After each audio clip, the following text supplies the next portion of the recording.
Imagine करो आप Indian army में एक ऑफिसर हो और आपको एक मिशन दिया जाता है। ये कोई नॉर्मल मिशन नहीं है, आप स्पेशल फोर्सेज में हो और आपको और आपके बटालियन को एक मिलिटेंट को एलिमिनेट करना है। आपको मिलिटेंट की एग्जैक्ट लोकेशन के बारे में पता है और आपको पता है कि रात को वहां पर वो मिलिटेंट होंगे, इसलिए आप अपनी बटालियन के साथ उस गाँव के बाहर एक एम्बुश लगा के बैठ जाते हो और रात होने का इंतजार करते हो। आप सबने डिसाइड किया है कि जैसे ही रात होगी उस टाइम पर आप ये मिशन कंप्लीट करोगे। लेकिन शाम होने ही वाली होती है कि वहां पर एक मासूम सा बच्चा आ जाता है और वो आपको और आपकी बटालियन को देख लेता है। आपको पता है कि उसने कुछ नहीं किया, लेकिन सवाल ये है कि अगर उसने जाके किसी को गांव में बता दिया तो या तो वो मिलिटेंट भाग जाएंगे या फिर हो सकता है कि वो आप लोगों पर अटैक कर दे और आपके साथ वाले लोगों को मार दे। तो अब सवाल आपके लिए ये है कि आप इस सिचुएशन में क्या करोगे। ये एग्जैक्ट सवाल मैंने कर्नल कौशल कश्यप से अपने पॉडकास्ट पे पूछा था और इस सवाल का जवाब उन्होंने कुछ इस तरीके से दिया। अगर किसी ने देख लिया तो मैं तो उसको मार दूंगा। इसके बाद बहुत से लोगों ने कमेंट करना स्टार्ट कर दिया कि यार आप ऐसा कैसे बोल सकते हो,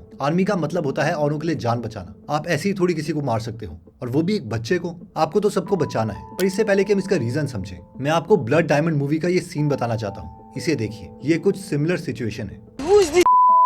We are teachers on our way to Bono. Only RUF on the road. Yes, I understand that. But son, this is okay, तो वापस आते हैं कर्नल कौशल कश्यप के उस क्वेश्चन पे कि अगर किसी बच्चे ने देख लिया तो आप क्या करोगे। और इसमें उनका लॉजिक ये था, देखो बच्चा बुरा नहीं है, वो कोई क्रूअल नहीं है, लेकिन आपको दो चीजें दिमाग में रखनी पड़ती है। वन, अगर टेररिस्ट अलर्ट हो गए तो आपकी टीम मर सकती है, आपका मिशन फेल हो सकता है और हो सकता है वो मिशन देश के लिए इतना इंपॉर्टेंट हो कि उसके लिए वो 20 सालों से वेट कर रहे हो, जिसकी वजह से आगे चल के हजारों लोगों की जान जा सकती है। एक मोमेंट की नाइसनेस सालों तक इनोसेंट लोगों की जान ले सकती है। जब आप वॉर में जा रहे हो तो आपको याद रखना पड़ेगा कि आप उस वक्त एक फादर नहीं हो, एक इमोशनल ह्यूमन नहीं हो, एक नाइस पर्सन नहीं हो। आप बस अपने देश का एक वेपन हो और उस वेपन को उस मूवमेंट पे चलना है और आप कोई रिस्क नहीं ले सकते। अब ये बहुत ही एक्सट्रीम सिचुएशन है, इसलिए हम एक और एग्जांपल लेते हैं। सोचो आप एक अकेले पुराने लाइट हाउस में हो और आप वहां के एक लाइट हाउस कीपर हो। आपकी ड्यूटी सिंपल है, हर रात उस लाइट हाउस में लाइट ऑन रहनी चाहिए ताकि दूर से आने वाले जितने भी शिप्स हैं वो देख सके यहाँ पर पानी नहीं बल्कि बड़े बड़े रॉक्स हैं। हर रोज आपको ऑयल की एक फिक्स्ड क्वांटिटी मिलती है। आप अपनी ड्यूटी हर रोज डिसिप्लिन से करते हैं, लेकिन फिर एक रात कोई आपके दरवाजे पे नॉक करता है। वहाँ पर एक बूढ़ी औरत खड़ी है, उसके कपड़े भीगे हुए हैं, आवाज कांप रही है और वो कहती है, बेटा मेरे बच्चे को बुखार है, थोड़ी सी रोशनी और आग जलाने के लिए तेल चाहिए, बस थोड़ा सा तेल। आपका दिल पिघल जाता है। आप सोचते हो यार बस थोड़ा सा तो तेल है, मैं कैसे मना कर सकता हूँ, और आप उसे ऑयल दे देते हो। उसी रात दोबारा से आपका दरवाजा खटखटाया जाता है। अगेन दोबारा से माँ अपने 2 बच्चों के साथ है और वो आपको कहती है, आप एक बहुत भले इंसान हो, मैं आप ही के गाँव में रहती हूँ, मुझे थोड़ा सा तेल चाहिए ताकि उसे मैं आग जला के खाना बना के अपने बच्चों को खिला सकूं, वो भी बहुत ज्यादा भूखे हैं। आप एक अच्छे इंसान हो, आपको दोबारा से दया आ जाती है और आप दोबारा से उन्हें तेल दे देते हो। लेकिन जैसे जैसे रात होती है आपको जो ड्यूटी दी गई है उस फ्लेम को जगाने की, वो थोड़ी वीक पड़ने लगती है। दूर से शिप्स को दिखाई नहीं दे रहा कि वहाँ पे एक्चुअली में लाइट है या नहीं, जिसका मतलब है कि वहाँ पर बड़े बड़े पत्थर हैं या नहीं। और आप अभी थोड़ा रेस्ट कर ही रहे होते हो कि जोर से आवाज आती है, वो एक शिप की आवाज थी। आप घबरा जाते हो कि ये क्या हुआ।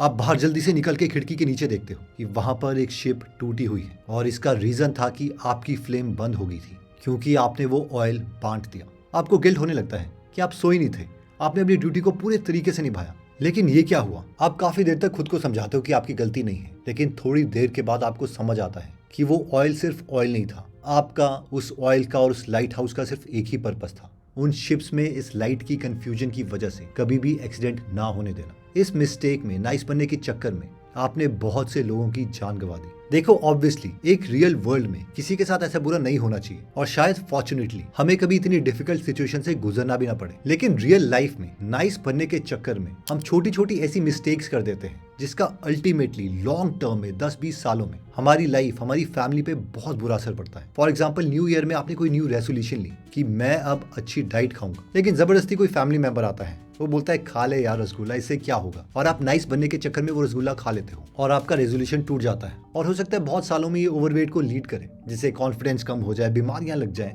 और ये बटरफ्लाई इफेक्ट काम करने लग जाए। या फिर हो सकता है कि इस साल हमने अपना इंस्टाग्राम अनइंस्टॉल कर दिया हो और कोई दोबारा से बोले, अरे यार मैंने अपनी नई फोटोज डाली है, 2 मिनट के लिए इंस्टॉल कर ले, लाइक कर दे। लेकिन दोबारा से नाइस बनने के चक्कर में आप ये एक्शन लेते हो और फिर से अपने फ्यूचर को कॉम्प्रोमाइज कर देते हो। देखो बहुत से लोग हैं जो इलॉन मस्क को एक सुपर हीरो मानते हैं, दुनिया के सबसे डेयरिंग कंपनीज चलाने वाला इंसान, SpaceX, Tesla, Grok AI, boring, Neuralink, और वो है भी। लेकिन ये सब उसने नाइस वाले एटीट्यूड के साथ नहीं किया, क्योंकि इलॉन मस्क के साथ जो लोग काम करते हैं उनका कहना कुछ और ही है। फॉर एग्जाम्पल, जो रोगन के शो में जेम्स फॉक्स आए थे और उन्होंने एक स्टोरी बताई। उन्होंने कहा कि मेरा एक नेबर था जो इलॉन मस्क के साथ काम करता था, वो भी टेस्ला के अर्ली डेज में, जब रोड पर टेस्ला नहीं थी और सिर्फ उनके एम्प्लॉइज ही टेस्ला कार चलाते थे। जब जेम्स ने अपने पड़ोसी के पास टेस्ला कार देखी तो उसने कहा, ब्रो टेस्ला इतनी जल्दी तेरे पास कैसे आई? तो नेबर ने बहुत प्राउडली रिस्पॉन्ड किया, हाँ मैं इलॉन के लिए काम करता हूँ। उसके बाद कुछ साल बीत गए, जेम्स कहीं पर चले गए। वापस जब वो उसी नेबरहुड में आए तो वो नेबर उन्हें दोबारा मिला और इस बार उसके पास टेस्ला नहीं थी। जेम्स ने उसको पूछा, अरे टेस्ला चलाना छोड़ दिया, क्या हुआ? तू तो इसी कंपनी में काम करता है ना? लेकिन उसने कहा, नहीं यार, अब मैं नहीं काम करता। इस पर जेम्स बोले, क्यों, क्या हुआ? उस पर वो नेबर बोला, यार इलॉन बहुत ही हार्ड वर्किंग है और क्योंकि वो खुद हार्ड वर्किंग है इसलिए वो सबसे बहुत ज्यादा एक्सपेक्ट करता है और मैं उसकी एक्सपेक्टेशंस मीट ही नहीं कर पाया। एक दिन मेरी वाइफ फर्स्ट चाइल्ड डिलीवर कर रही थी और मेरी लाइफ का वो एक बहुत बड़ा इवेंट था, लेकिन उसी टाइम इलॉन का मैसेज आता है और वो कहता है कि मुझे तुम ऑफिस में चाहिए अभी।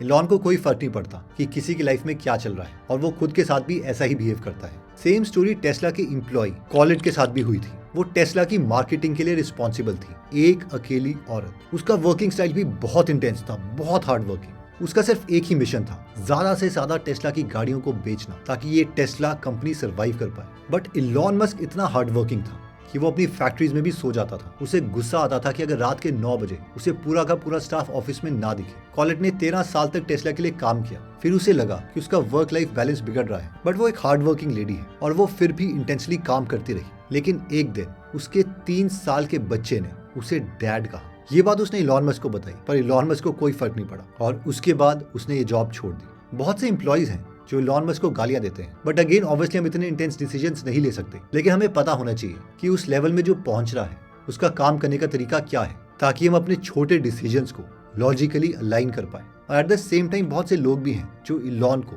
पागलों की तरह प्यार भी करते हैं। So first I want to say I love you. Love you too. You're awesome.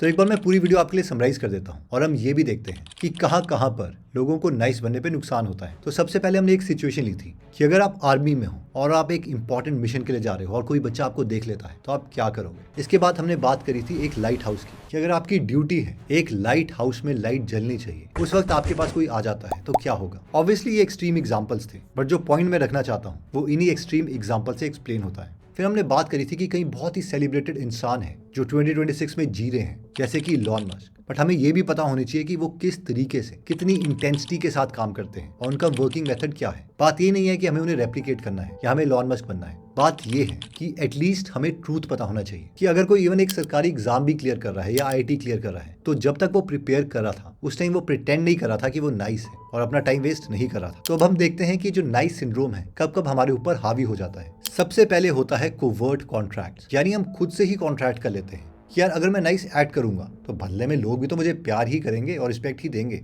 But बहुत सिचुएशंस में ऐसा हो जाता है कि बहुत ज्यादा नाइस बनने के चक्कर में आप अपनी प्रायोरिटीज को हटा देते हो और क्योंकि आपकी खुद की प्रायोरिटीज पूरी नहीं हो रही है, आप वो चीज अचीव नहीं कर रहे हो तो आपको वो रिस्पेक्ट नहीं मिलती। सेकंड होता है अप्रूवल सीकिंग बिहेवियर। ये सबसे खतरनाक है कि जब हमारी सारी सेल्फ वर्थ इस चीज पे हम डिपेंड करते हैं कि दूसरा हमारे बारे में क्या सोच रहा है और ऑटोमेटिकली हम अपनी लाइफ की सारी प्रायोरिटीज को मेसअप कर देते हैं और बस यस मैन बन जाते हैं। और थर्ड आता है कि जब हम सोचते हैं कि नाइसनेस औरों को अच्छी लग रही है, लेकिन 2026 में कई ऐसे लोग हैं जब आप बहुत ही नाइस हो जाते हो तो वो सोचते हैं कि ये नाइस क्यों हो रहा है, क्या ये मुझे एक्सप्लॉइट करना चाहता है, क्या इसका कोई मतलब है जो ये मुझसे निकलवाना चाहता है। और इसमें हमारी खुद की प्रायोरिटीज तो पूरी होती ही नहीं है, बल्कि साथ में दूसरा इंसान इसे नेगेटिवली ही ले रहा होता है। आई होप ये वीडियो आपको अच्छी लगी होगी। अगर आप चाहते हैं कि आप एक नाइस मैन ना बने और अपने टाइम पर काबू रखें तो आप ये टाइम मैनेजमेंट कोर्स कर सकते हैं, जिसे पूरा डिजाइन किया गया है प्रायोरिटीज के बेसिस पे कि अगर हम अपनी प्रायोरिटीज को सेट रखते हैं और डिसिप्लिन अगर हमारा मैसअप भी हो जाता है तो मेन प्रायोरिटीज को हम कंप्लीट कर सकते हैं। आई होप ये कोर्स आपको बहुत अच्छा लगा होगा। इसका लिंक मैं डिस्क्रिप्शन और फर्स्ट कमेंट में दे दूंगा। मिलते हैं नेक्स्ट वीडियो में। जय हिंद।